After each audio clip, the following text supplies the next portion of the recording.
gold medal game.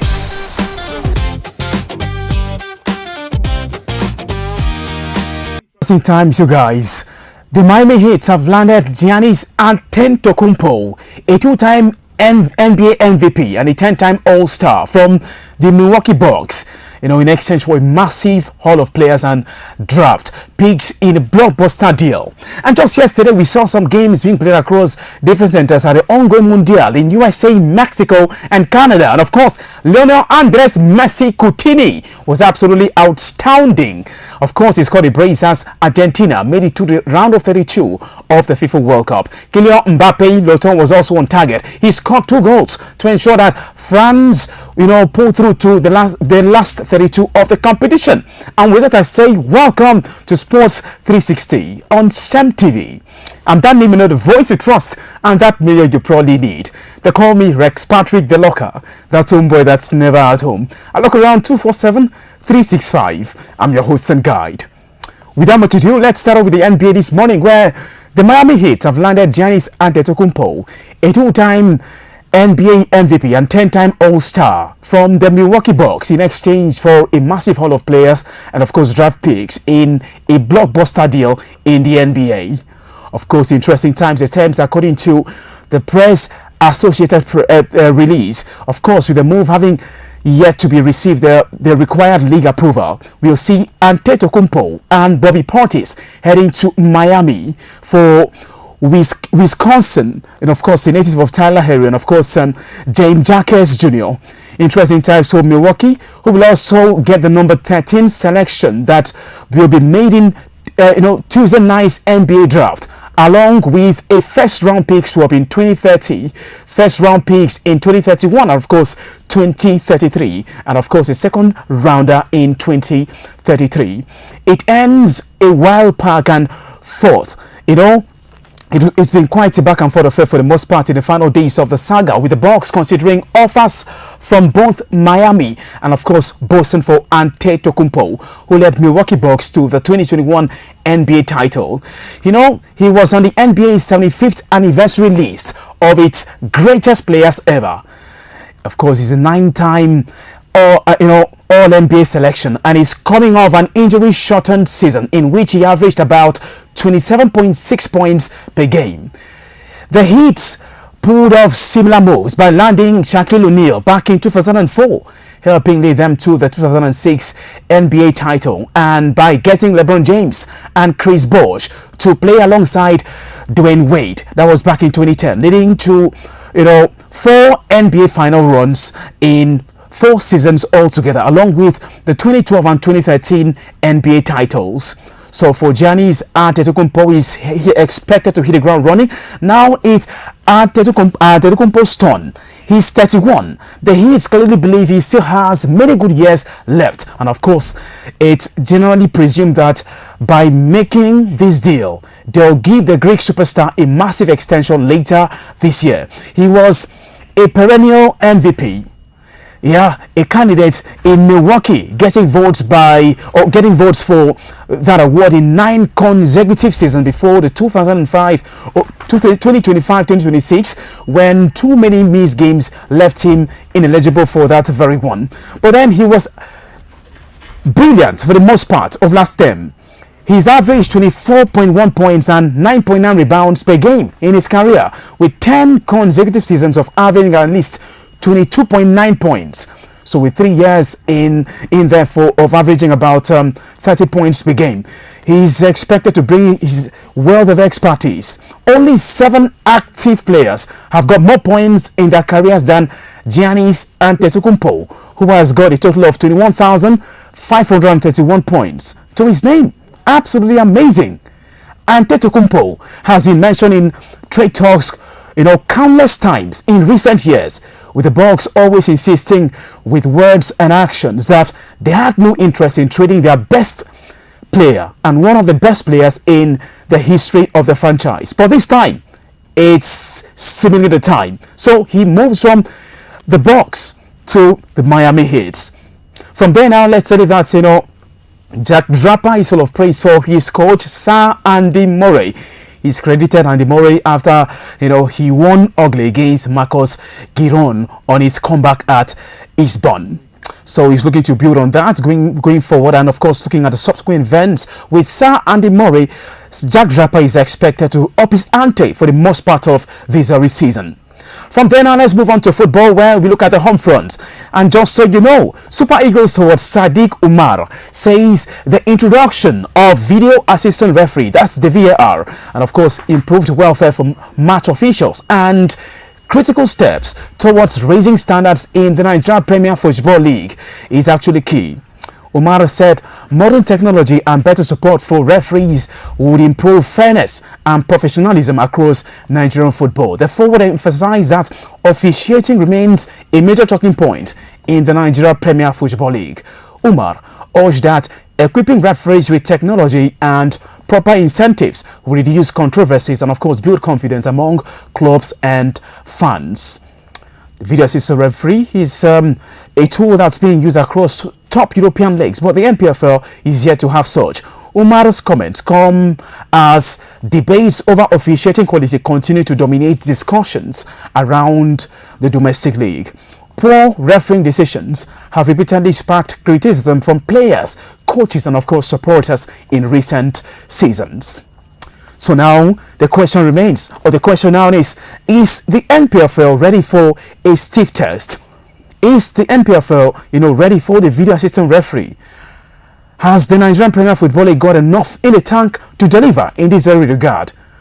Of course, we're looking forward to what the 2026-2027 Nigeria Premier Football League season has got in store, where innovations and of course, different teams we've got new teams in the block and all of that. So some top teams in the Nigerian National League gaining promotion to the top flight. So it's expected to be competitive. Teams such as Sporting Lagos are expected to come good for the most part of the new season. But then we wait to see what happens at the end of it all. From there now, let's talk about the ongoing FIFA World Cup in USA, Mexico and Canada, where, we saw some results yesterday, interesting games, and just so you know, debutants Jordan have been knocked out of the World Cup after Algeria's second half turnaround 2-1 win kept their hopes, of qualifying for the knockout stages very much alive. And of course, Nadir Ben-Bouali and Amin Gouiri both scored from corners in California to earn the African side their first victory of the 2026 tournament. And interesting times for the side. Talking about Algeria, the comeback win confirmed Argentina's place as Group J winners, with the holders to meet the Group H runners-up, currently Uruguay, in the round of 32 come July the 3rd. Of course, but Jordan will not be in the knockout stages after a second consecutive defeat saw them eliminated with a game to spare. The Asian side took a 36-minute lead through Nazir Al-Rashdan, whose first time outside of the boot's effort beat Algeria goalkeeper Luka Zidane, son of Zinedine Zidane, to give them hope of a first World Cup point. And of course, Algeria failed to trouble Jordan in the first half, leading to, half-time changes. And one of those had the desired impact as Ben-Bouali headed in from Riyad Mahrez's corner. That was in the 69th minute of that very game. Algeria then pushed for a winner with Jordan, tiring. And it eventually came in the 82nd minute through another corner as Gouiri prodded home from a knockdown with a goal, surviving a video assistant referee check for offside. The two-time African champions held on for the win to move level on points with Austria. Well, of course, interesting times. We're looking forward to that encounter in Kansas on Sunday, 3 a.m. Nigerian time, in what happens to be their final Group J game, with both sides potentially needing just a draw to reach knockout stages of the competition, and that's the round of 32. Jordan, meanwhile, will look to end their first ever World Cup campaign in style as they face three-time winners Argentina in Dallas on Sunday, 3 a.m. Nigerian time. Even more interestingly, France booked their place in the World Cup last 32 with a game to spare as Kylian Mbappe Loton was absolutely amazing. He scored a double. it was enough for a 3-0 victory over Iraq in a contest interrupted by a 2-hour weather delay in Philadelphia. And of course, it was quite a cagey game. At the early stages of that very one, Didier Deschamps' side arrived knowing victory would secure qualification after their opening win over Senegal, and they delivered with the minimum of fuse, overcoming both stubborn opponents and Mother Nature. Yeah, Mother Nature to continue the flawless start to the tournament. And Mbappe was a headline act once again. The France captain struck at the side of halftime to take his tally to 4 goals in the competition so far, underlining why he remains the most feared forward in world football. There was also a moment of personal redemption for that man Ousmane Dembele. The winger finally ended his long wait for a goal at a major international tournament, finding the net for the first time in the 20th minute of 20th appearance across World Cups and European Championships. For talking about France, so France's quality was evident from the outset.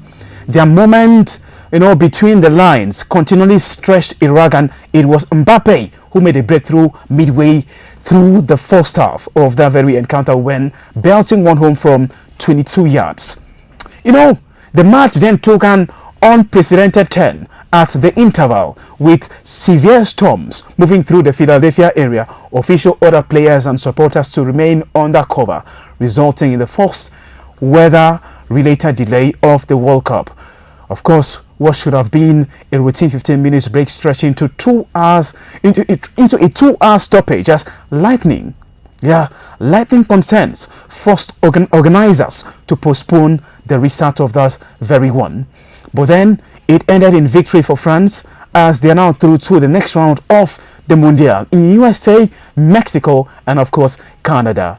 Interesting times for a side that got to the final of the previous edition of the World Cup and then lost narrowly to eventual winners RB Celeste, and that's Argentina, on penalties. This is quite a good run, a good way to go about business, a good start for Didier Deschamps' side. Of course, for Didier Deschamps, this is his last tournament with the French national side. As he announced before now, he will leave his position as head coach at the end of the 2026 FIFA World Cup in USA, Mexico, and Canada.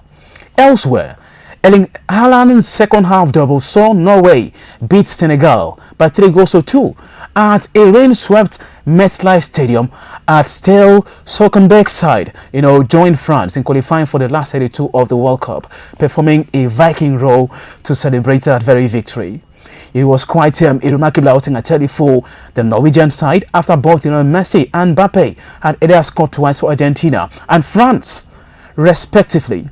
It was no surprise to see the Man City striker Erling Braut Haaland respond with his 58th and 59th goal for Norway in just his 52nd international game. Isn't that remarkable? While the informed marksman has now registered in his last 12 competitive appearances for his country. In fact, the 25-year-old was disappointed he did not net a hat-trick in a game that some thought might not take place at all, after fans were briefly cleared from the stadium amid heavy rain around 4 hours before kickoff, as a flood watch was issued by the U.S. National Weather Service in the area and of course nearby New York. However, the predicted torrential rain during the match stayed away, allowing Norway to record their second victory of the tournament, more than they had managed in all their previous World Cups. They now face France on Friday to determine who wins that very group, talking about Group I. Senegal, meanwhile, are going to need to rack up the goals in their final contest with Iraq if they want to join Norway and France in the knockouts of the tournament. So the question is, what's it like for the Norwegian side? Of course, the players, Norway's players led by a drum-beating Martin Odegaard, who is Arsenal's captain, sat on the pitch and performed the roaring celebration. It made it quite iconic, by the fans who had earlier packed, who who are themselves, packed at Times Square before that very encounter. And this is quite something to build on for the Norwegian side. The question is, how far can they go? Can they make it to the latter stages of the competition? Will they falter when it gets to the crunch? Will they crumble like a pack of cards? That's one question that needs answers. But now let's talk about Argentina. Of course, Lionel Andres Messi Coutinho broke the World Cup scoring record as RB Celeste beat Austria by 2-0 in Dallas to secure their place in the knockout stages of the World Cup right there in USA, Mexico and Canada. Messi had missed an early penalty after video assistant referee intervened to award a sports kick for a foul on Lautaro Martinez. But the 38-year-old Argentina captain could not be denied for long, scoring with a trademark finish from Facundo Medina's low cross in the first half. Messi's first goal brought up 17 in the World Cup, moving him clear of Miroslav Klose as the top scorer in the tournament's history. He added a second in stoppage time to take his tally to 5 in just 2 matches after his hat-trick against Algeria in the opening game of the World Cup. Of course, Austria, who beat Jordan in their opening match, were combative if lacking a little quality in the final third, and will still fancy their chances of progressing to the next round of the tournament. Algeria's win over Jordan later confirmed Argentina's place as Group J winners, with the holders set to meet the Group H runners-up, currently Uruguay, in the round of 32 on July the 3rd, 2026. Interesting times, interesting results at the ongoing FIFA World Cup in USA, Mexico and Canada. Now, let's look at the gossip column where we got some, interesting stories making the rounds. And it's still got to do with the FIFA World Cup. And this one is, we're talking about the Tunisian head coach, Hervé Renard. He's revealed that he'll leave the role as the head coach of the Tunisian side after the 2026 World Cup. Renard has confirmed that his contract with the Carthage Eagles is just for the tournament and nothing more. There are currently no plans to extend the deal beyond June. Of course, interesting times for Hervé Renard right there, an experienced coach when it comes to international tournaments. When it comes to African football, he's been there and has done it time and time again. Interestingly, neither Senegal nor Iraq is out of the tournament. Anyways, so they just have to build momentum, despite not having quite a good run, in terms of results and all of that. But then they still have a good chance of making it to the tournament. But then, there are some teams who are buzzing with energy, all pumped up and looking to really make it count. All right, so long as the World Cup. Some teams have already qualified. All right, but then, the loser of Senegal versus Iraq match will be mathematically eliminated from the tournament. So these two sides have got a really good chance of making it. All they need to do is win and then, hope to qualify as the best losers. But then results elsewhere would also need to go their plan. Interestingly, at the World Cup, at least 6 countries have qualified for the round of 32 stage of the ongoing FIFA World Cup tournament. Just so you know, they are Norway, France, Argentina, Mexico, Germany and the USA. Norway and France are the 2 latest countries to qualify for the knockout stage. Of course, it follows their victories against Senegal and Iraq respectively. Norway defeated Senegal 3-2. Haaland came through, I told you that earlier. And of course, France on the other hand defeated Iraq by 3-0 as Kylian Mbappé Loton netted a brace for his team. All the aforementioned 6 countries that qualified for the round of 32 have got 6 points apiece. So it sure would be competitive going into the knockout stages, starting from the round of 32. Now, let's say that there are some games coming up tonight at the ongoing FIFA World Cup at exactly 6 p.m. We'll get to see Portugal lock horns with Uzbekistan. Interesting times for Cristiano Ronaldo dos Santos Aveiro and the entire Portuguese national side. Ronaldo still without a goal, greatly criticized after going without a goal, and some say he was desperately poor in their opener. But this is a chance to redeem himself, Players such as Bruno Fernandes are expected to come to the party. Bernardo Silva, Vitinha, go on to mention, are all expected to come to the party. Joao Neves will also come good. Pine-sized man, but then he brings a lot to the table. In terms of quality, Portugal are the better of the two going into the encounter against Uzbekistan at exactly 6. Also, tonight at 9 p.m., the Three Lions of England will be in action. Yeah, the Three Lions of England. They got the Black Stars of Ghana to worry about. Yeah, 9 p.m. the time for that encounter. England go into this one on the backdrop of a comfortable win in their opener against Croatia. They are looking to build on this very win. If they get maximum 3 points against Ghana, they'll be through to the next round, and that's the round of 32 of the FIFA World Cup in USA, Mexico, and Canada. But now, the question is, what's the lineup like? How do they intend to approach that game against the Black Stars of Ghana, who are also out to make a huge statement for themselves? The Ghanaians have got more than enough in the tank to deliver.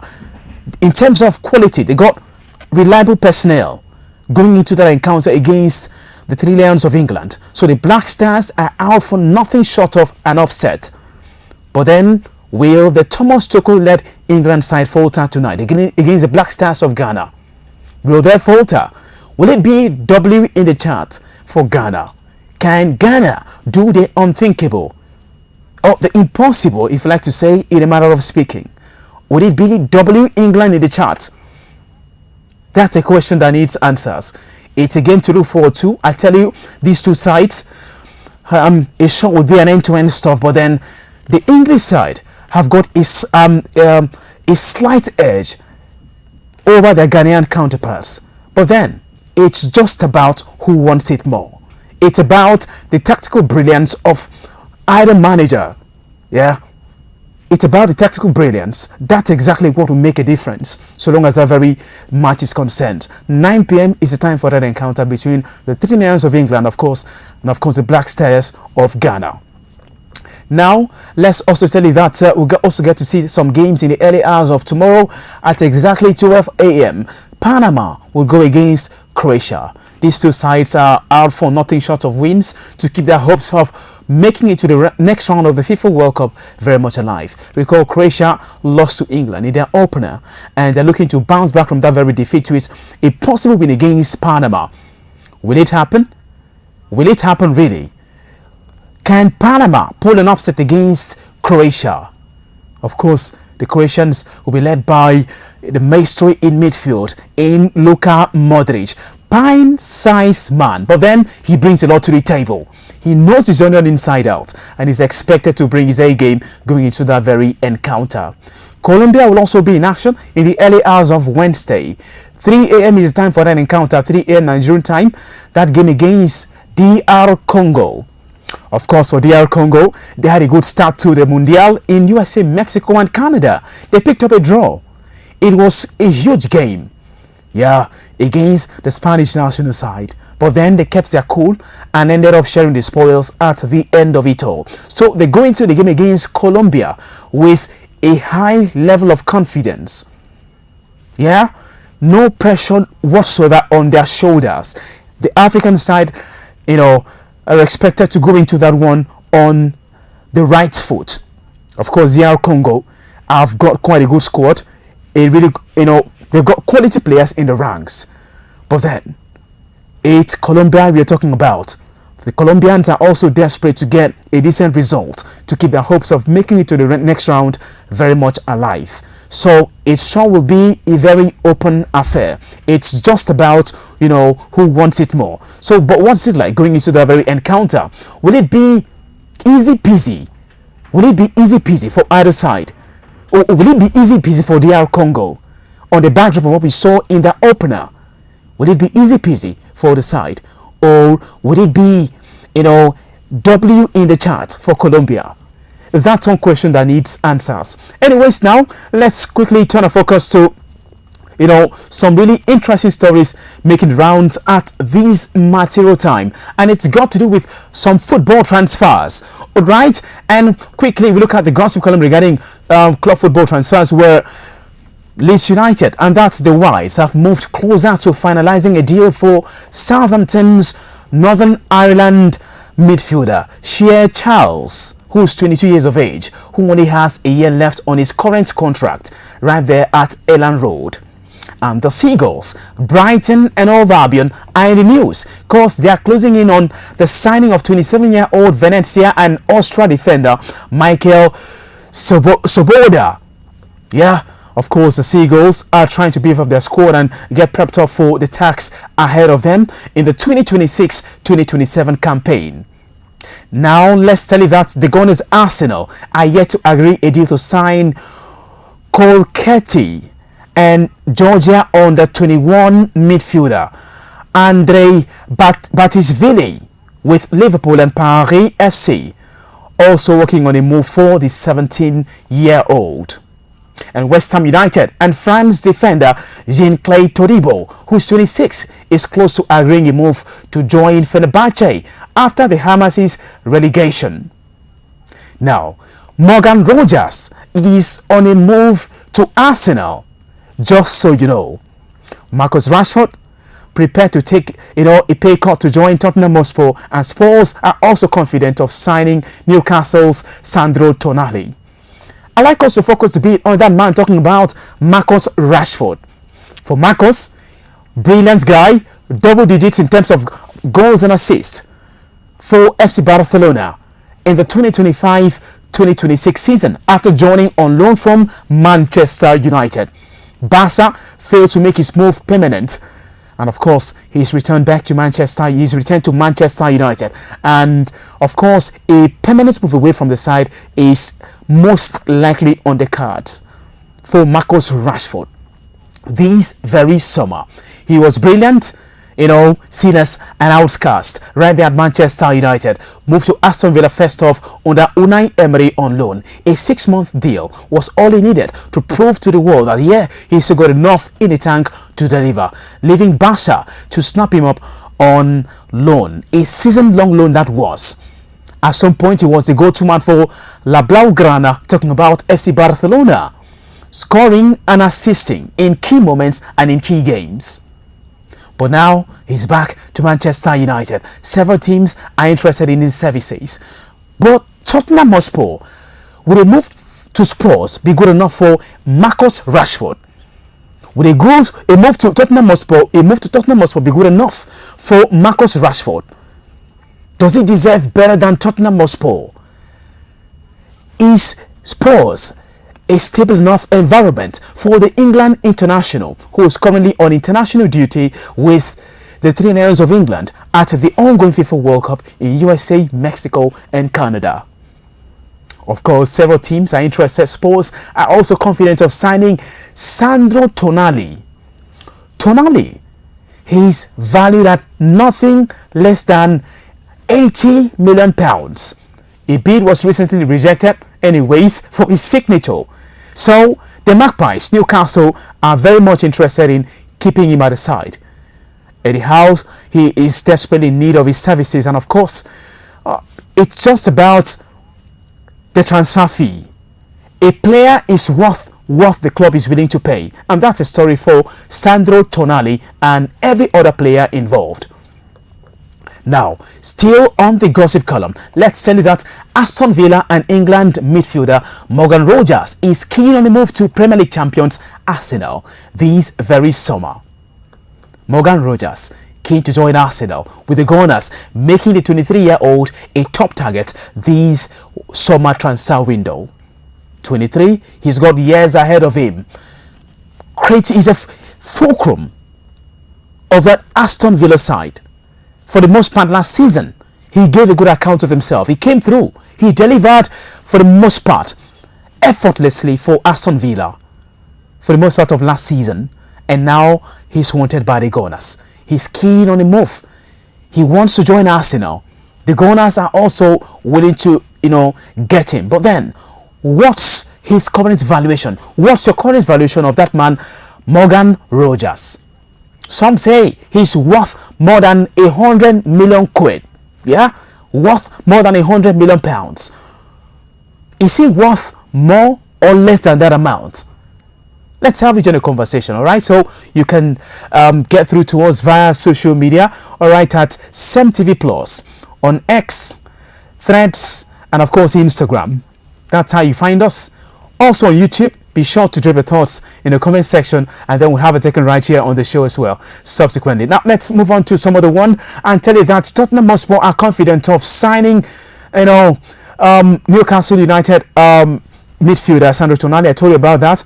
85 million pounds is what they've submitted for the Italy international, but then it's not enough according to the Magpies Newcastle United. And Chelsea's 26-year-old defender Trevoh Chalobah, who was a late call-up to England's World Cup squad, is wanted by Como boss, talking about Francesc Fabregas.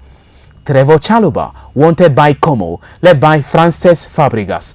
Como made it, and of course they'll be playing European football for the new season. That's 2026-2027, on the backdrop of giving a good account of himself for the most part of last season. And Bayern and Tottenham Hotspur are both keen on 29-year-old Juventus defender. That's Bremer. Yeah, Bremer is wanted by Bayern and Tottenham Hotspur, but the Brazilian, he's happy to stay in Turin. So happy to stay right there at the side. And Manchester United, just so you know, are prepared to accept a loss on 25-year-old Uruguayan midfielder Manuel Ugarte in order to sell him this very summer. Injuries, have not really been, injuries have played a huge role for the most part in his stay right there at Manchester United, and that's why United want to probably offload him this very transfer window, this summer transfer window. Of course, no thanks to injuries, but then he's still got years ahead of him. He's 25 years of age, and so we wait to see what happens right there. Now, FC Barcelona have made a surprise approach to see if England striker Harry Kane, who's 32 years of age, will be open to leaving the Bavarians, talking about Bayern Munchen. Yeah, for Spanish side, La Blaugrana. Of course, interesting times. Imagine Harry Kane switching Allianz Arena, yeah, for Estadio Spotify Camp Nou. At that age, the impossible, they say, takes a little longer. And Manchester City are in the news because they are close to completing a deal to appoint Enzo Maresca as head coach of the side on a 3-year deal.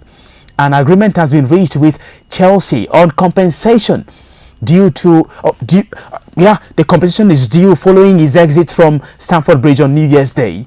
City will pay Chelsea more than £17 million. That's about 20 million euros in compensation. Other reports say the fee is well in excess of £10 million. Maresca is expected to travel to Manchester in the next 24 hours to complete the move, and is said to be really excited to start his new challenge, succeeding Pep Guardiola right there at Etihad Stadium. The citizens of Manchester and the Blues Chelsea did not comment when contacted. Maresca, who departed Chelsea on January the 1st by mutual consent, has been out of work since leaving Stamford Bridge.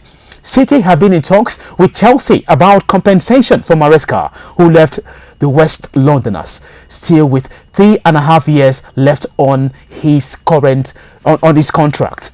Yeah, that deal was terminated, but then they came to a consensus. And just so you know, Argentina forward Julian Alvarez has confirmed he wants to leave Atletico de Madrid to fulfill his dream. Alvarez is a target for Atletico City rivals, talking about Real Madrid, who saw a £29 million bid for the forward rejected earlier this month. Alvarez has also been subject of interest from Barcelona, Paris Saint-Germain, and of course Arsenal, and is looking to leave Estadio de Wanda Metropolitano this summer transfer window. Atletico pointed to a £431 million release clause in Alvarez's contract when rejecting Real Madrid's offer. Of course, they also mocked FC Barcelona's attempt to sign Alvarez this very summer. But then the Argentine, who is under contract until 2030, following his £81 million move to Atletico from Manchester City in 2024, said his future remains undecided. And with that, this is where we get to put a pin on Sports 360 right here on SEM TV. Been a great time with you out there, and I tell you for free, you are the real MVP. I remember that name, the voice you trust and that mayor you probably need. They call me Rex Patrick, the locker, that homeboy that's never at home. I lock around 247-365. For now, it's a wrap. And now, time to talk sports matters on SEM TV.